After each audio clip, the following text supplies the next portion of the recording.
Nous sommes ici au Salon de l'Agriculture sur le stand du groupement des agriculteurs biologiques d'Île-de-France avec Marc Chauvin qui est un de ses représentants. Bonjour et merci de répondre à nos questions. Alors tout d'abord, Monsieur Chauvin, j'ai envie de vous demander un petit peu, un petit état des lieux des agriculteurs yvelinois dans le domaine de l'agriculture biologique. Donc effectivement dans les Yvelines, on a à peu près 44 agriculteurs convertis en agriculture biologique. Ça représente à peu près 4,4% de l'ensemble des agriculteurs, ce qui est au-dessus de la moyenne de l'Île-de-France, puisqu'à l'Île-de-France on est autour des 3,9%. Et en termes de SAU, qui est la surface agricole utile, on est aux environs de un peu plus de 3%, ce qui est aussi effectivement au-dessus de la moyenne de l'Île-de-France, qui se situe à 1,6%. Alors comment on peut expliquer le fait que c'est un département qui n'est pas encore suffisamment développé en agriculture biologique? Est-ce que c'est une situation qui est un peu particulière ou c'est un petit peu commun à beaucoup de départements agricoles? Alors il y a beaucoup de facteurs. Il y a effectivement pour les personnes qui veulent passer sur l'agriculture biologique, il leur faut à la fois effectivement une certaine motivation, il faut qu'ils soient attirés. Et après effectivement ce changement-là, ce n'est pas quelque chose qui se prend à la légère, ça se réfléchit parce que derrière il y a des conséquences à la fois en termes techniques pour conduire une ferme en agriculture biologique et après il y a aussi tout un système d'aide qu'il faut appréhender, qu'il faut bien comprendre et puis avec ça il faut aussi s'assurer au niveau des débouchés comment on va pouvoir effectivement vendre sa production tout simplement. Alors on a l'impression qu'en France, l'agriculture biologique prend un essor, se développe de plus en plus.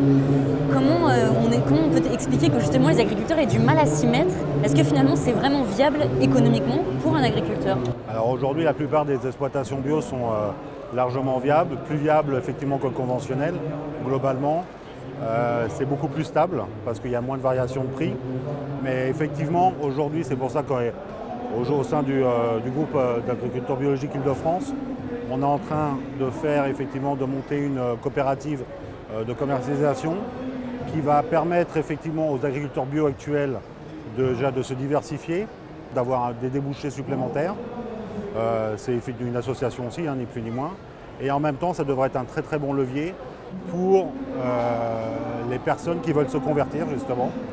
Et aujourd'hui, effectivement, dans les Yvelines, le vendredi prochain, on organise régulièrement des journées, des visites chez un agriculteur bio et sur lequel on invite les conventionnels pour répondre à leurs questions, pour leur expliquer effectivement quels sont les accompagnements, à la fois d'un point de vue administratif mais d'un point de vue technique, ce qui est très important, et aussi pour parler des débouchés.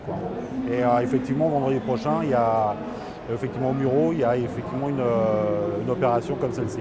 Vous êtes également polyculteur. Est-ce que vous pouvez me dire concrètement quelles sont un petit peu les difficultés qu'on rencontre quand on veut se mettre à l'agriculture biologique? Est-ce que finalement ça coûte plus cher d'être un agriculteur bio? Alors, le coût de revient, oui, c'est plus cher. En termes au niveau administratif, il n'y a pas de grand changement puisqu'en fait on est soumis aux mêmes réglementations. On a quand même des aides supplémentaires, donc ce qui n'est pas négligeable, des aides à la fois à la conversion et une fois qu'on est converti. Après, ce qui est très important, c'est d'avoir un suivi technique et de l'aide technique parce qu'on est obligé de revoir l'ensemble de ces rotations, si je parle en culture, revoir certains outillages parce qu'on va utiliser d'autres choses. Donc là, effectivement, il y a besoin vraiment d'un appui technique pour les agriculteurs. Alors Marc, moi j'ai envie de vous demander, est-ce qu'il faut prévoir un budget? Est-ce qu'il y a un investissement important quand on veut se convertir à l'agriculture biologique? Peut-être une fourchette, un ordre d'idée?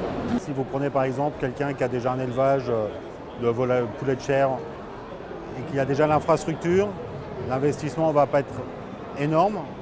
Par contre, effectivement, si vous êtes dans un plutôt grande culture et que vous avez besoin d'acheter par exemple du matériel de désherbage mécanique, là il faut prévoir un budget plus important.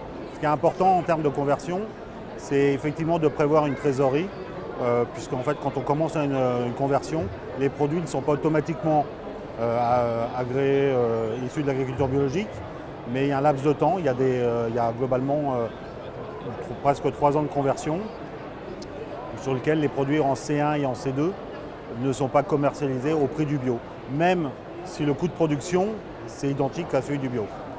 Voilà. Est-ce qu'il y a des filières où c'est plus facile de se convertir au bio que d'autres? Oui, en général, les gens qui font de l'élevage type volaille de chair, poule pondeuse, c'est beaucoup plus simple, puisqu'en fait c'est simplement, je connais par exemple une ferme qui est aujourd'hui en poule pondeuse de plein air. En fait, ils ont déjà toute l'infrastructure. La seule chose qui va changer, ça va être la nourriture, et, globalement, et puis le nombre de poules qu'ils vont mettre effectivement dans leur bâtiment et leur parc. Donc là, c'est très très simple. Dans les Yvelines, il y a plusieurs exploitations agriculteurs qui sont en reconversion. Vous les accompagnez, comment vous les aidez justement dans ce processus de reconversion pour aller vers l'agriculture biologique? De mémoire, il y en a 5 qui sont...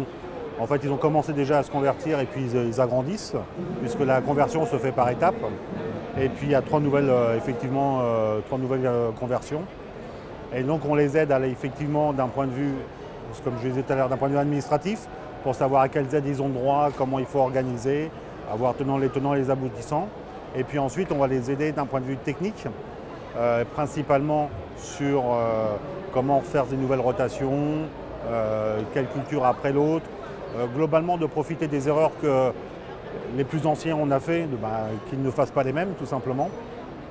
Et puis ensuite aussi, il y a un aspect très important, c'est effectivement les moyens de commercialisation, puisqu'en fait on est en Île-de-France et il y a beaucoup les restaurations collectives, les restaurants, il y a beaucoup de demandes pour avoir du produit, non pas brut, mais effectivement qui soit déjà soit pré-cuit, soit des choses comme ça. Juste une dernière question, est-ce que c'est une démarche que l'on doit faire avec les consommateurs? Est-ce qu'on doit justement les accompagner ou aller vers eux pour aussi les sensibiliser à l'agriculture biologique? Il y a 2 choses aujourd'hui, c'est qu'effectivement il y a beaucoup de consommateurs qui viennent vers nous. Quand on organise des visites à la ferme, il y a beaucoup, en général elles ont tous du succès.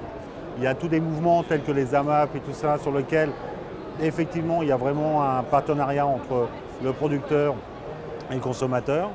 Et puis effectivement aussi à nous de faire connaître l'agriculture biologique et aller effectivement sur les événements comme le salon. Il y a une démarche aujourd'hui des 2 côtés, des consommateurs qui viennent vers nous et des agriculteurs qui vont vers les consommateurs. Très bien. Bien, merci Marc Chauvin d'avoir répondu à nos questions. De rien.